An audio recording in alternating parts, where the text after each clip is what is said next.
everybody. Episode 51 of How to Become a Sales Warrior. I'm your host, Eddie Pods. Mark Simpson from Sem Holdings. And we have a Zoom guest today. Say hi, Jack.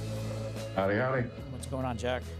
Jack, Not too much. Jack, I met at a trade show. So typical of me to be out networking. Shocking that you would meet somebody at a trade show. But the truth of the matter is, what he does right now, there is a play, but that really wasn't the play when I was talking to him. Right. The talking to him was, I think this guy might be a good guest on the show. Okay. Well, so I wasn't thinking pods, give me your business, and I was thinking because like I told you, I want to try to bring people in from all over the country, not just Long Island, because we've been heavily dominated by Long Island. It's very fast. It's kind of interesting. It's fascinating getting to know some of these guests and the stories behind a lot of these guests. So yeah, great. Absolutely. So welcome, Jack. Mark. Thank you. Great to be here, guys. Mark, why don't you tell everybody why we're here?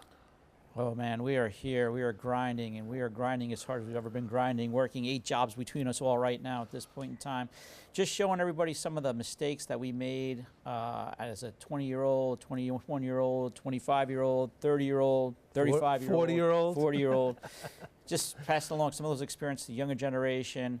And Ed is the typical grinder. I am a grinder as well. Thus, we are together showing everyone how we can kind of hopefully do some things better than we did in the last 25 years, 30 years of our experiences. Absolutely. So we like to start the Monday off with a sports moment. Hey, this is a good sports Monday. Monday. It's a good Monday. We got Mets. Yep. We got Knicks. Yep. And for me, Schaefer gets the Calder Rookie of the Year trophy. Who's that? Oh, come on. Come on. Really? Goddamn Ranger fans. You just can't fucking be nice. Yeah. No chance. No chance. All good. All good. So we take a chapter out of the book, something that I related to in recent weeks. So I pulled out a chapter 4, and it was the Eddie Pretzel's chapter. And one of the things that I got complimented on last week on a team phone call blitz was the way I was able to adapt to the phone call changing in real time without a stutter, without a hiccup, without basically knowing every obstacle that could come up your way. And when I was doing the pretzel route, I wasn't doing very well, and I was trying to figure out where the money was. And I found it in the soccer leagues. Right. Comac was given to me as part of buying the business, and I sat on it for a season, not realizing what it was worth until the second year when I realized how little money I made. But I got to do it. I got to find the way. And I got a name of a name, and I got invited to a board meeting in the middle of the winter, Dix Hills. And I said, I got to do something different. I got to just walk. Took a pretzel machine, wired it to my truck, put hot pretzels in the pretzel machine, drove over there, foiled them up, and brought a cooler full of water and the big red bag with the hot pretzels. And I sat down. They wanted to get rid of me fast. Right. So I'm the first speaker. And I get up and I walk up, and I'm just carrying the red bag, and they're like looking at me. I'm like, who likes pretzels in this room? And I do. I reach into the bag, and I swear to God, I just flip them one. I'm like, who else likes pretzel? And I sat there and I flipped 15 pretzels out to the audience. You were Shark Tanking before there was even Shark Tank. There you go. I had them at that moment. Right. And I knew. So what did they go forward? Absolutely. Absolutely. They went forward. And, for the action statement for that chapter, listen when they speak. I'm going to have a room full of people here at 7:30 at night. Do you think they're going to be hungry? Right. I think, let me just harp on what you said too, is you said, where's the money at? So let me translate that when we're talking business. Identify your target market. In your situation, you said, it's the soccer leagues, your target market. One of the biggest challenges with businesses, especially the small businesses, what is your target market? And when you go after your target market, you can't stick your toe in. You got to go really full throttle. So you show up at a board meeting with pretzels, really trying to penetrate that target market. And that just relates to a smaller scale. That just relates to the business world that we're in. So I went from 1 to 10 soccer league seasons my first winter. And that winter, I nabbed my first 5 baseball leagues. Mm-hmm. By the 3rd year, I had 3/4 of Suffolk County covered in football, soccer, baseball, lacrosse. Identified your target market, penetrated your target market, and committed to your target market. Yep. So that's it. Just was Yeah. such a eye-opening experience that I still. And the reason I brought it up is because I found the red bag in my pod today. You didn't bring any today, though. No, I didn't Okay. bring any today. I'm not the target market. I And understand. it's funny because I went to my daughter's last flag football game last week, and it's at Huntington, and we're up in the stands, and this guy comes over, and he goes, "I know you. Your son played on my football team, and you were the pretzel guy." And I was like, whoa. I've been Eddie Pods for 15 years. No one knows Eddie Pretzels. And it was like, yeah, you used to show up at all the games with a box of pretzels. I'm like, oh, shit. Building the brand. It's just, again, I look at there's like things that you take stories, though. When you tell that story, you also think about to the business world. You recreated yourself. One of the things, we focus on the younger generation, but now and it always hurts me when we say a little bit older, maybe not you, Jack, but a little bit older. One of the things that's a challenge is you recreated your Eddie Pretzels becoming Eddie Pods. And that's the same thing as I've met. There were teachers who are now real estate agents. There you go. There are finance guys who are now artists, so it's all kinds of different things that people are constantly recreating, and that's the way the world we live in now. All right, we're going to do one more before we head to tequila time. Jack is prepared. I'm prepared. Big wins of the week. For me, it was Trend Moving Company. And guy called me on a Friday afternoon saying he had just placed an order for 20 containers. Couldn't reach the guy in Florida. He didn't book him. He said he got a quote from this guy. And 45 minutes at the end of my day on Friday, we went through probably 30 to 35 questions. And I could tell that he had not had a great experience with calling a 1-800 number because the knowledge wasn't there. And I literally won the deal on just straight up knowledge. He had 40 questions, I had 40 answers. Decisive, deliberate, closed the deal. Project almost went off without a hitch. It started last Monday, it was supposed to end Saturday. It didn't, the containers weren't scheduled properly. And they're upset right now. But last week it was a big win. What do you got? So again, I have to talk in code because I get in trouble sometimes for Yes. mentioning names and whatnot. But I will say, a lot of what I do and we do is all relationship based, and some of the various companies I'm involved in have all cross connected. And we have a major sale coming through that's cross connected with 2 of the companies. That's all based on relationships.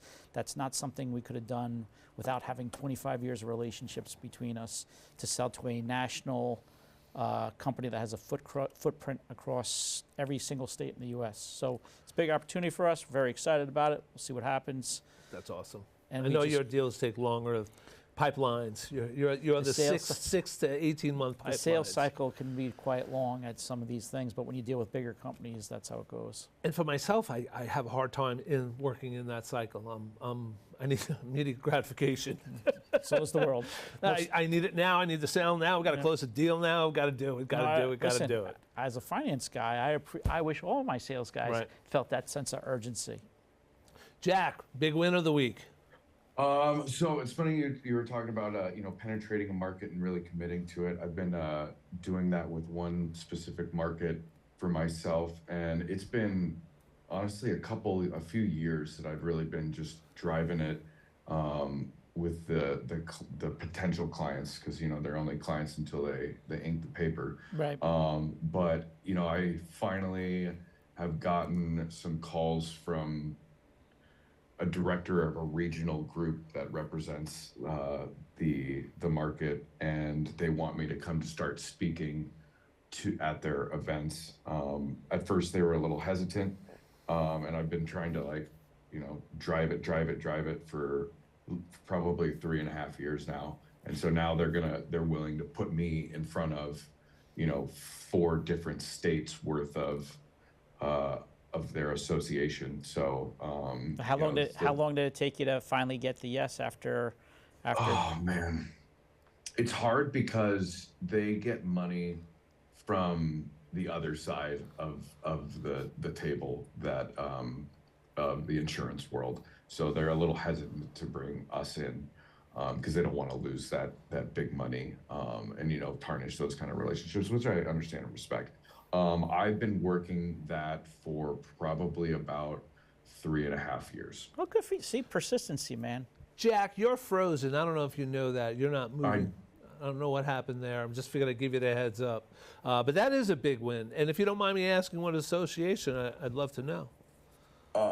It was the local of the. Are we better there? Yeah. Very good. There Okay, you go. cool. It's the local of AHOA, so the regional where we met the Hotel Association conference that we were at. Are you going to Boston in June, couple weeks? No, I am. Bummer, I'm going. I'll actually be in Dallas for our industry's trade association. One of our owners, Justin SKIPTON, he's the president current, and he will be passing his Presidency? his presidency to the next guy in line. So I'll be there with him at our national association. Listen, what he said, though, I just want to go back. What this whole podcast is about, dude, 3.5 years of grinding, and you finally get in, right? Yeah. So that, I mean, persistency. That's really what this is all about. And again, knowing when I meet somebody why I want them Yep. to be here, because just that alone validates what you're doing, validates what I'm doing, the time put in. My problem is I need revenue now, and my bosses want these big ones later, and they can't wait 3 years. Yep. Yeah, That's the problem. yeah. They can't wait 3 years, and neither can I. So Yep. I have to resort to smaller business to fill it up. And Of course, Never- and there's supplement all in the middle of all of that. But it's one big market that I've recognized and I got a good foot in the door out in the beginning. So knew some people and got introduced to the right people. So at least it put me in front of those decision makers out in the beginning. But they are slow to make those decisions. There's one thing about the sales, and especially just any sales, is you got to identify who you're dealing with and what they want out of it really, really fast. And I understood that they don't want a business relationship. They want a real relationship, a friendship Yep. before anything else. And No, that's so great. that's where I knew I had to come from. I don't, Jackie, camera. What's with your camera, man? All right, we're going to get into best business decision of the week. Is that me first? kicking No, in? I go first, sorry. Okay. But your camera's still out. Oh my gosh, I'm sorry, guys. So one of the things I've learned in my time of therapy, that if you don't tell someone how you feel, don't expect them to feel the same way you do. And I was having harsh feelings towards my immediate boss. I wasn't feeling the love. I wasn't feeling the this. And I asked for a one-on-one. And I got the one-on-one, and he diffused the entire misunderstanding. There was one, but totally validated my feelings and really made me feel like number one.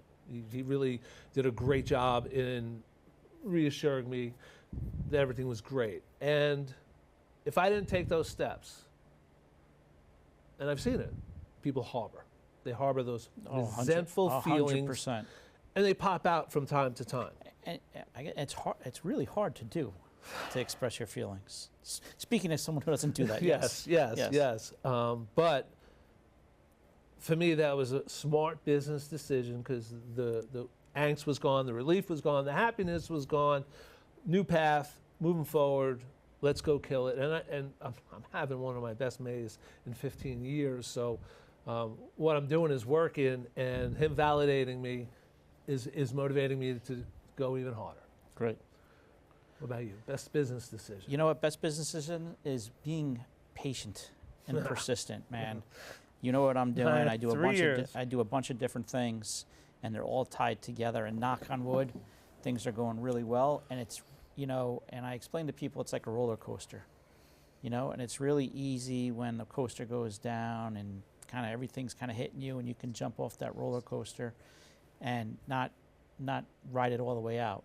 And I think the thing that I'm appreciative, and I think at this age, I keep getting very reflective in time, but being patient and understanding not to get overly emotional. As a marathoner, a career has become like a marathon a little bit, where you have to be patient and not and just realize sticking with things is a big deal. Jack, I have to interrupt. Normally you would go next, but it's amazing when you know you're connected with someone, and you know that because today's word of the day, emotional. How ironic is that? We'll come back to that in a minute. My reference. We didn't rehearse that yet. We did not rehearse that. Best business decision of the week for you. You know, it was funny you guys were saying, you know, obviously, you know, not as seasoned as you guys as far as life goes, but I've already spent 20 years in a completely different career. And so knowing, to me, like the best business decision, you know, you went from pretzels to pods. So like knowing when it's time to move and it's time to reinvent yourself and it's time to do something new. And, you know, that's what landed me where I am here at SKIPTON. And that was the best business decision I've made. You want to hit him with a question? Are we doing tequila time? We're skipping it. Oh, shit. We went right past tequila time. We're having such a good time. All right, we're going to take 5. We're going to be right back with tequila time. Be right back. Totally forgot. Give you an air shot.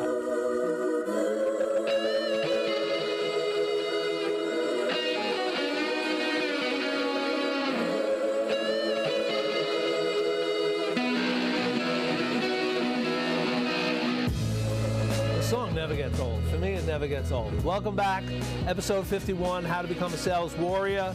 Jack from SKIPTON is here. He's been with us since the go. We're going to get back to him in a few minutes. Jack, if you were here, we'd be toasting. So Tequila Time is sponsored by the Twisted Cow Distillery in the Hewlett Square Shopping Center in East Northport, Lockfield Road, and Pulaski Road. Our good friend John donated a nice bottle. Actually, 1, 2, 3, 4 different bottles. You see them on the shelf behind me. Quite a heavy pour today, I might add. Sorry. We get through. Yeah, it's 8 a.m. here, so I'm not doing tequila just yet with you guys. All right, so Tequila Time is about old and new from my perspective. Something I do old and how I'm doing it new. So I used to get a lot of leads for my company, and so many that I'd have to do group emails. Small groups of 30, make it as personal as possible with the limitations there. We're seeing less and less leads. The leads are definitely not as heavy. So instead of doing all those 30 groups, breaking down into restoration companies or a construction company, addressing them directly. One, you know, whatever information I have about them, letting them know that there's a business team here to take care of you, and whatever you need, blah, blah, blah. And, you know, it's again, for me, I got to keep changing because my company keeps changing how we do things, where you're getting leads from, all this stuff. If you don't change, you change out. You change out. Yeah. So that's my big old and new, you know, less bigger emails, more individual emails. So I'll piggyback. So I'm really focused on trying to get my hands around Claude. You know, everyone talks about using AI for financial reporting, and I'm trying. How's it going? So. Because, you know, things that get generated when you're kind of used to generating yourself, like, okay, I'm trying to figure out how to get the data exactly the way. I can't see where I could just hand it over and Claude could do it at this point, but I'm, you know, at least at a point where I'm like, I feel pressure, because if I don't, you know, like we as an older generation now have to understand how to use all this stuff. How long will go away? Yeah, right. So there's a pressure point. It doesn't stop, man. The pressure just keeps coming. But I love the fact that we got to stop using the phrase, this is the way we've always done it. No one cares. You can't say it anymore. You just can't. It's over. This is the way we always, well, that was last year's technology, guy, so pay attention. Yep. So I did choose, word of the day was emotional. We make decisions, business decisions, that And you're more of a, for me, take the emotion out of it. Don't be emotional. And I've tried to implement that in my workings with customers. Not as successful in the team part of things.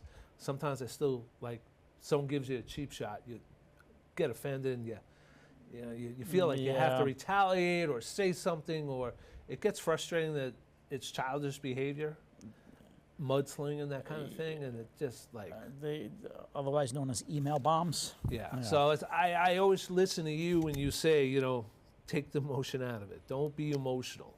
So I've been doing that more and more. Yeah, I'll say this is a learned and trained behavior. When I was younger, you would get some of these emails, you get so wrapped up, and even some folks that would run a business, people that they would send out these nasty, Yeah. and we call them email bombs. What does that really accomplish? And I tell people, and it goes, listen, this is hard, whether it's personal or business, but if you're talking about, say, a financial situation, you have to almost take the emotion out of it, good or bad, and just say, okay, here's where I'm at today. Here's where I want to be at. Here's our difference, and just try to quantify it. And it's not an easy thing, but that's... I'm following your lead on it. Yeah. I am following your lead on it. Networking tip. Be prepared.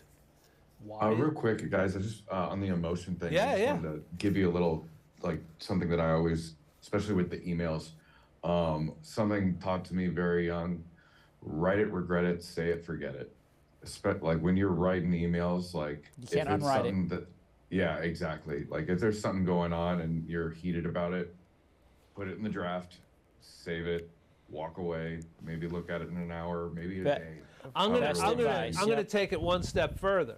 I'm gonna take the negative energy, throw it into ChatGPT, who has told me you're too emotional right now, and they rewrote it in a very delicate. And they said, "Do you want it even more sympathetic?" I was like, "No, I like the first draft. I'm not." But the point of it was, it changed how I said what I wanted to say without saying "fuck you," without being Yeah. being an asshole, and it made me look more professional. So yeah, that's emotional. All right, networking tip. Networking tip. Go around the room with this one. So I always say when you're out networking, are you networking to build a relationship, or are you networking to find a company? Me, I think I'm networking by not networking. Like, if you don't look for anything, if you don't expect anything, but you're just trying to be a good person, meet good people, that's kind of my approach. Is, hey, you know what? You never know what's going to happen. And we've said this over. You just don't know who you're going to meet, right? Mhm. You go in and look, where you've taken the emotion thing from me, my thing with you, and we've said this over and over. I'm not a natural networker. I just was at a Comac Chamber thing, and there was, guys, I don't even know why I'm here. I don't know how this happened, but I seem to be involved with a bunch of stuff, but that's not my natural personality. But we get comfortable being uncomfortable. That's almost the theme of this show, too. It Get is. comfortable being uncomfortable. And so, yeah, I mean, that's... So what I really like to slide in there, and I wrote it down, why is your product a solution? Do you know how to incorporate that into a networking opportunity without looking like an asshole? It's a question, not for you really No, for you to I- answer, but being prepared. Being prepared in a networking area. Are you really going to be able to explain what you do and get your Yeah, point across? your elevator pitch. Correct. Yep, right. Fair. Making it, something better. What about you, Jack? Networking tip. Oh man, so networking is always interesting for me as a insurance adjuster. So for those of you that don't know, we're a public insurance adjusting firm. So if you have a loss, you can hire your own adjuster to represent you and deal with the insurance claim on your behalf. So my networking is, you don't need me until you need me. So I'm not necessarily always a right now need of services. I have to be memorable enough that when you have your worst day, your house burns down, your business has a fire, or there's a water main breaks at your complex or whatever it is, was I memorable enough and relatable for you to remember, like to think of me in that moment. so networking's always just been an interesting thing for us, and just our field in general. Love to be memorable. That's definitely Yeah. been in my playbook. Be memorable. That's why you're Yeah, here. That's why you're here. Here I am. I think a lot of it is like you gotta, same what I said with like the emotions is like you have to be almost a chameleon. You have to recognize who you're talking to 100%. and Right on. be relatable, not like assimilate, but just like, Yeah. relatable and comfortable. If they're a blue collar guy, I'm not going to use 5-syllable words necessarily. If they're a financer guy like you, Mark, I might get a little more technical with my explanation or what I'm talking about. And then I just take notes. That's my biggest Jack, thing. you are spot on, dude. I agree 100% with what you're saying right Same there. here, It makes same total here. sense. I take notes like crazy. So like Eddie, I met you. I got your phone number the second you walked away. I went into your contact and wrote as much stuff as I could remember That's as quickly great. as possible. And birthdays. I go on Facebook and always look at people's birthdays and like just send them a happy birthday. That's just a to nice pop one. in people's That's a minds. Chris Galuzzo move. I run this networking group, 35 people, and my vice president, he knows every single person's birthday and arranges for a cake to be delivered during breakfast on his or her birthday. I mean, Yeah. it's just one of Goose. those. Wow, Yeah. you're that guy. We like that. I try. All right, question from a past guest, Katie Garcia. She was guest number 40 back in April of 25. 2025. When are we going big time? We're trying. It's a slow process. I met Katie man. I met Katie at a conference. I stalked her out the door. We've talked about that endlessly. Great gal. But again, I need to ask my audience, my guests, to help get this podcast out there further. We are on Spotify. We're on iHeartRadio. We're on YouTube. There's one more. Spotify, iHeartRadio, YouTube. There's one more. Oh, doesn't matter. But Okay. we need help from our guests like you to get Yeah. this podcast moved around. So anyway, we're working on it, Katie. We're working on it. All right, Mark, you get first question on Jack. Well, this is a very interesting situation, and I want to share something personal, which I try not to do. Yeah. You remember when you were younger?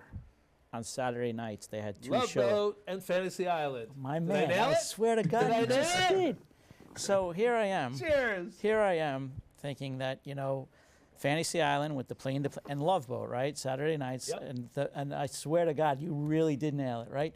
And now we have a guest who actually has worked on a cruise ship, Ask away, brother. right? Ask away. And it's just so fascinating that we go from a cruise ship to the insurance business to an adjuster, adjusting. right? And so Yeah. Jack, That just was a different life. take me through, your background. Where did you start, and kind of take us through the journey of where you got to here. Yeah. So I started building sets at a local theater when I was 12 years old. Okay. And Is this in from Arizona? there- Arizona. Yeah. I've lived here my entire life. I used to work in Glendale as a side note. Okay. Yeah. Okay.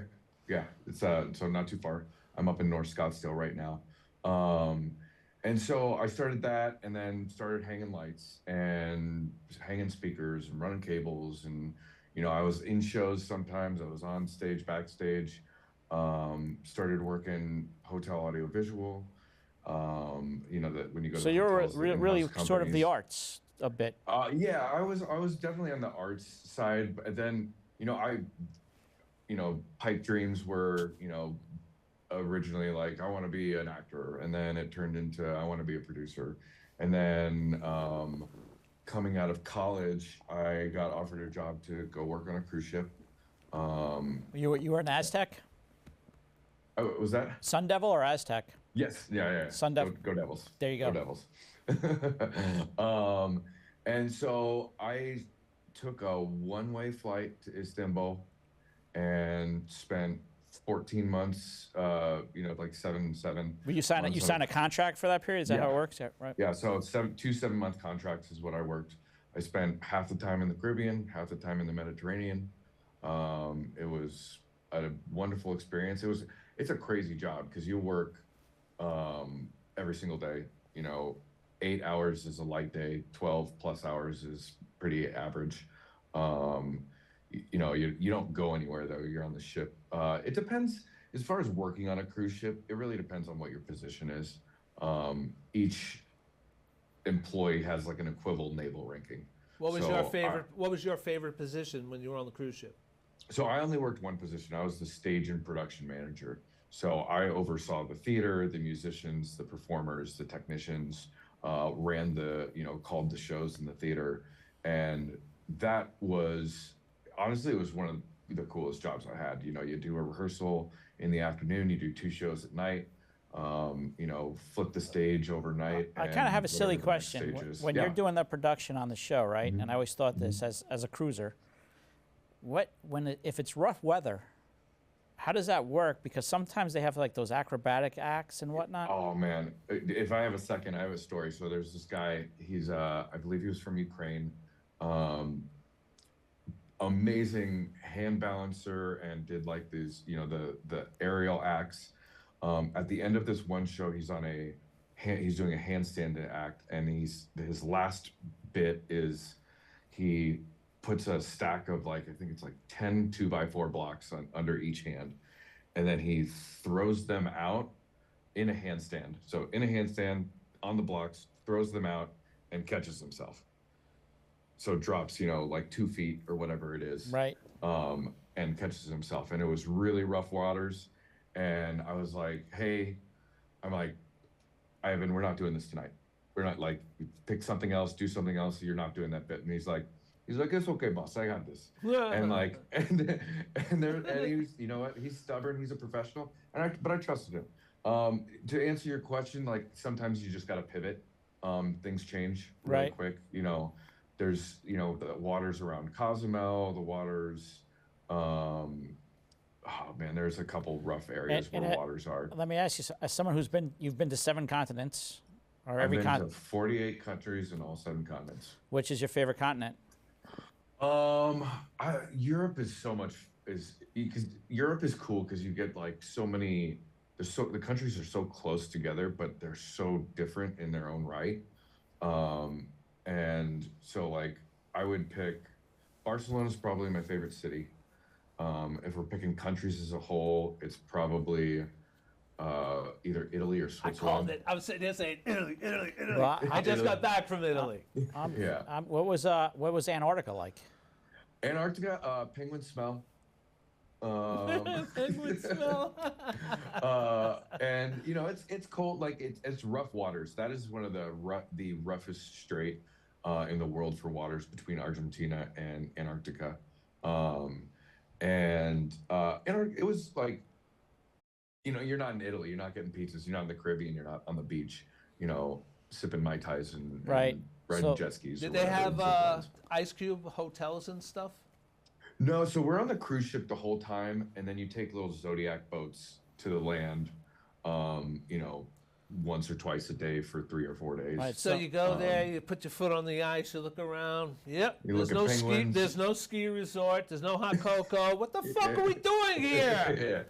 Yeah. Well, so- But, you know, it's a bucket list thing. So I feel like I'm on vacation, but take me through. So obviously that ends at some point, and then you mentioned it before, you pivot. So how does the pivot go? It was a slow pivot. Like I came back and I freelanced. I worked for the Arizona Cardinals for a few seasons. I worked for a couple, another theater company and a ballet company as their stage manager.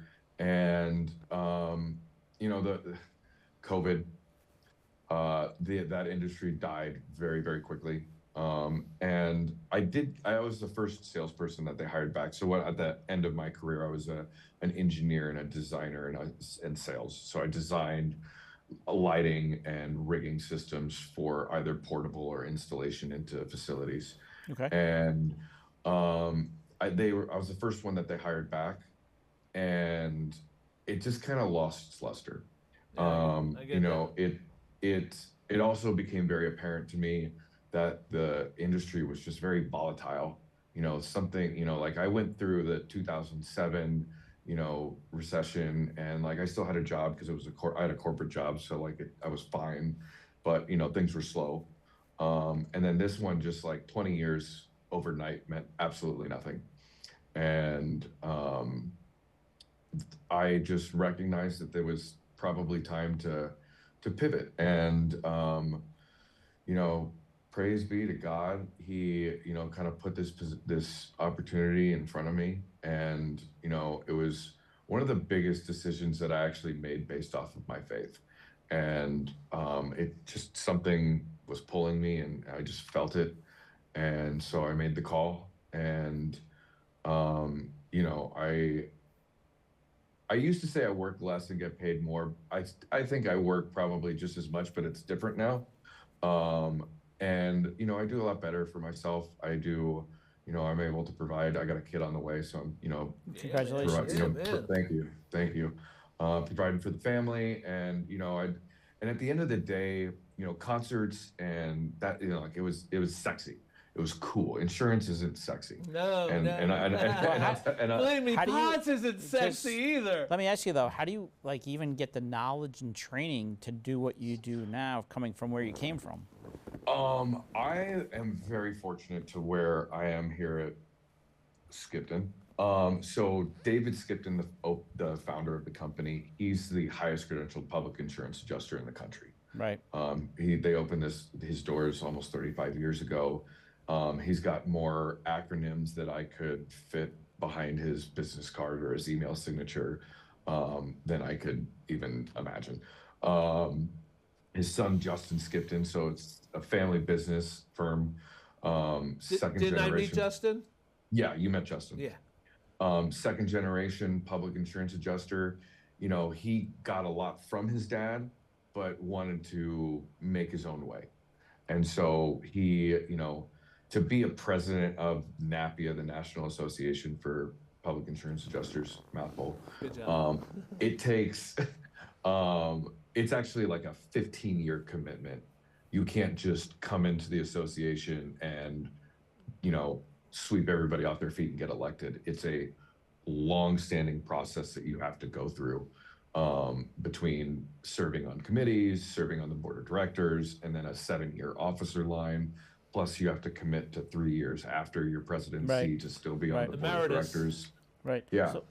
So I was fortunate, to answer your question, I was fortunate to have two big hitters in the industry, and like not just they're good at selling claims, but like they do the work. Like they have certificates and degrees and a continuous education and knowledge base where they were able to teach me and still do teach me. And I think it's like if you're not learning, then you're doing something wrong. So all of us are always learning, because policies change, things change, insurance companies act differently. Policies change. Yes, they do. Yes, they do. And so, you know, I was very fortunate to land in a place where I had just a wealth of knowledge and experience to, you know, ask questions. You said it earlier, something about 40 questions. And I used to manage a lot of people and train people.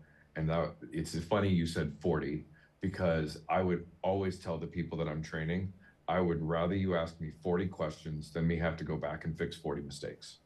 So I think it's like asking questions is so incredibly important. So right now, who is your typical customer right now, or who do you target? So it's a little all over the place. So, you know, we're a large loss firm. So like when it comes to insurance losses, our clients, their losses are, you know, $250,000 and up. You know, anybody that calls in though, like I'm going to give them 2 cents worth of free advice and try to send them in a better direction than they are before they talk to me. A lot of our clients are commercial property owners, hoteliers, multifamily. Then we have like our large loss residential stuff. So like after the Palisade fires in California, we picked up, you know, 30, 40 residential claims of total losses, which have been, you know, they've been a nightmare. Unfortunately, Right. you know, the things with the city. Not to get political, but let's go Spencer Pratt. So let me ask you. Let me ask you something. So how like what does that look like? Because I have a friend that lives in the Palisades, and the house is gone. What is that? Yeah. What happens? Like, what do you do? So it's a long process. So, like there's two sides of it. There's the structure and then there's personal property.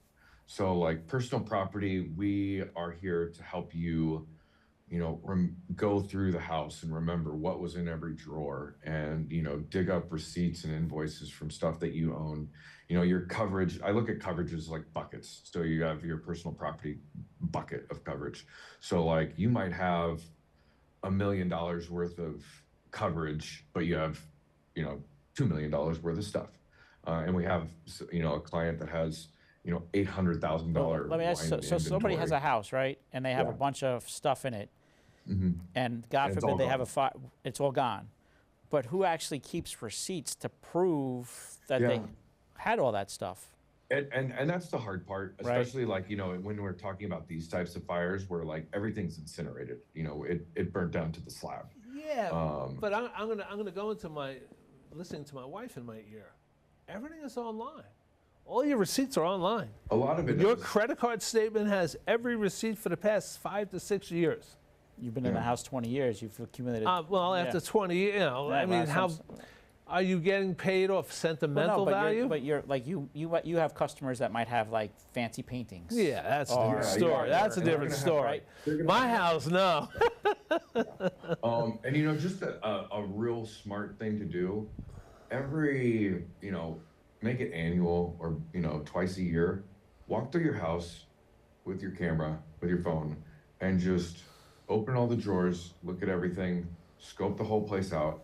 And like that's part of your own insurance. Like you pay for a policy. smart idea. you know That's a what? really Yeah, good so, idea. yeah, that's a great idea. So you're saying And, for a yeah. typical Joe homeowner, Yeah. you're saying as part of your insurance, because usually you just get the bill and you basically say, "Oh, why did it go up so much?" Right. But no one's ever told me that. Where you should basically go around your home and video your home. God forbid anything was ever to happen, you have that That's a video great saved. idea. That's a great Yeah. idea. Great Yeah, tip, Jack. absolutely. Great tip. What, Yeah. what else? I got you a got? buck. What else you got? Yeah. I wouldn't say that there's a good insurance company. That's a big question I get a lot is like, what's a good insurance company? There's not really like a good insurance company because I think policy is a misleading term. It's a contract. And just like any contract, there's two parties that agree to something and each party is responsible for their duties, but they're also responsible for upholding the other party to their duties. But if you haven't read or don't understand your 80 or 160 page policy, how can you be expected to uphold this multi-billion-dollar company to their duties or even understand what they might be? Let- Sorry, go I ahead. have to ask a totally selfish question, and it wouldn't be me Yeah. if I didn't. When you're doing these repairs, the floods, the fires, you must have relationships with storage companies throughout the country. Is that correct? We do, especially if they're not total losses. Like total losses, like when it's fire, fire will steep into absolutely everything. So if it's a bad fire, a lot of things are going to be total losses. When it comes to water losses and stuff, we do pack outs. Yeah. And do you have a vendor program? So I, by happenstance, know lots of service providers and vendors. And then when the situation comes up, I'll give them, hey, here's 3 names. I've worked with them. I can say that they are good. Give them a call, and like I don't refer people, but I will give you some like, hey, here's some options. But it's the policyholder that's hiring them, not me. So Yeah, I understand. leave the ball in their court, but I definitely like, instead of sending them out into the streets and then me having to work with somebody that I've never worked with and don't know how they're going to operate, Right. I can say, hey, these people, they do a good job. They know what they're doing. They'll handle you with care, and I can help liaison that with you because I have a relationship with them. Had to ask. Had to Yeah, ask. of course. So You got another question? storage is a big thing for sure. I don't know. We're over time, but Oh, we're over time. You get one more question, then we do our last 2. okay. Well, so what would you, for the typical person, if you were to give any sort of insurance advice, what would it be? Because that videoing is great. Is there anything else that you have that you would recommend to people? Oh, Because I would man. tell you, as a homeowner for I don't even know how long, I never even thought about that. And, Yeah. and I think there's no one ever talks to me. It's just there is no relationship with my insurance. It's just a bill to me. Yeah, you get a bill. Right. I would, you know, if something happens, call somebody. Call somebody that is an expert. Like, you don't take your finances, throw them in a manila envelope, send them to the IRS and say, hey, tell me what I owe you. You hire a CPA, because they do taxes every day of the year. They understand how it works, and they're there to act in your best interests. You know, as a public insurance adjuster, we act as a fiduciary for for the policyholder's best interests. So whether you hire somebody or, you know, like, one, as far as the vendors and you know, mitigation companies, restoration companies, find your own. Don't take the referrals from the insurance company, because they're not going to bite the hand that feeds them. And two, call a public adjuster. Find somebody, whether you hire them or they refer you to somebody else that's closer to you or that's more in their wheelhouse. Talk to somebody that is an expert in insurance claims, because it is like, don't gamble with most people's biggest investment, which is their home. Don't gamble your biggest investment on the misguided trust that your insurance company is going to do the right thing. They're not a multi-billion-dollar company because they're signing checks all day and approving everybody's claims. I assure you of that. I have a close friend who owns a auto body place, and he has my truck right now, my niece's car right now, and the first thing he said, he tells us, don't answer any questions about what's wrong with your car. Let us answer those questions. Right.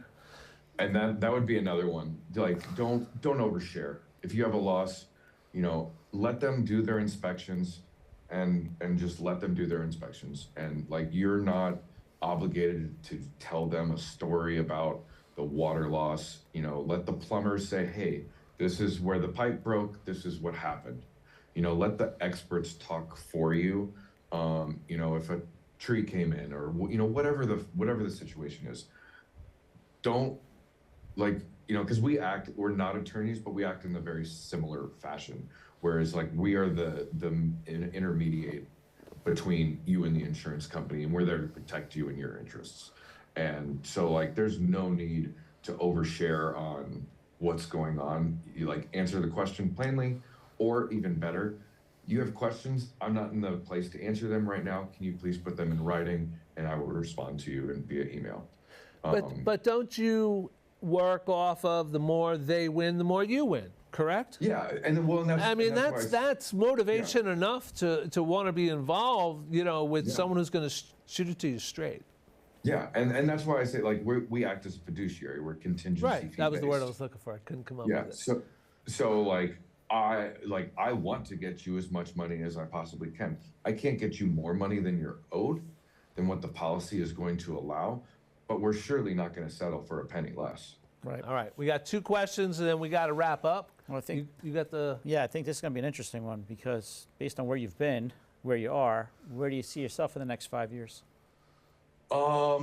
Man, so my boss is, you know, ending up his presidential term at Napia, and so he's actually kind of trying to promote me up the ladder. So I'm in the voting to be on the board of directors this coming year, and you know, I would like to start becoming more of a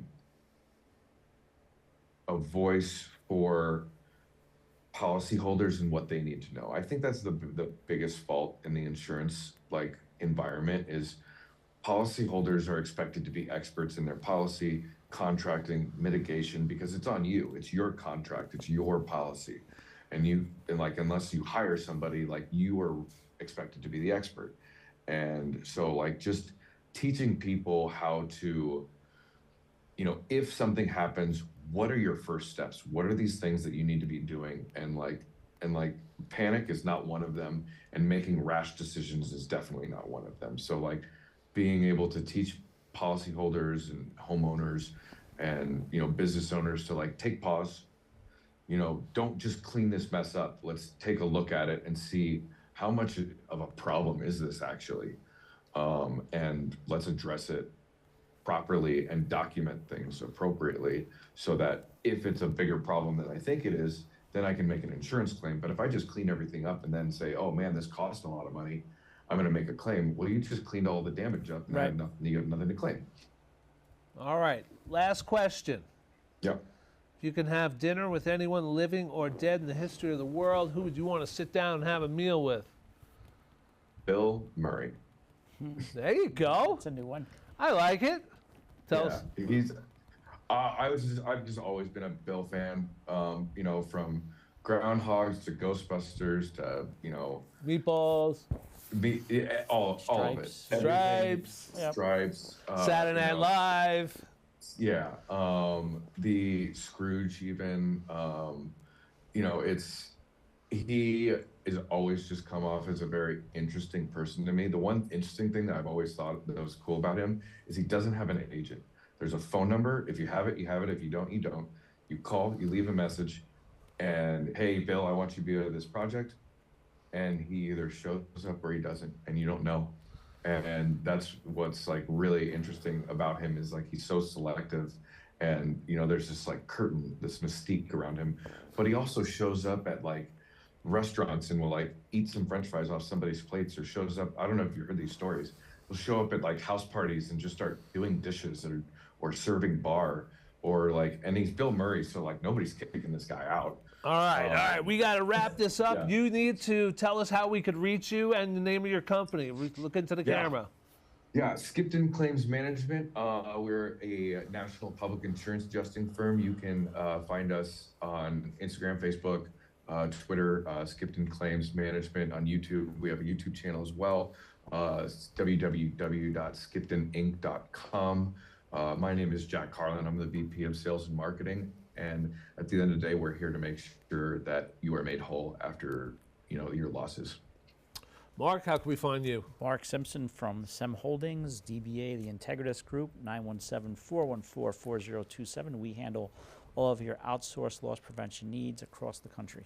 I'm Eddie Podge. If you need a pod storage container for moving or an on-site project, eadelman@pods.com. Want to be a guest on the show or maybe a guest at your office? eddiepods@gmail.com. We'll see you at episode number 52.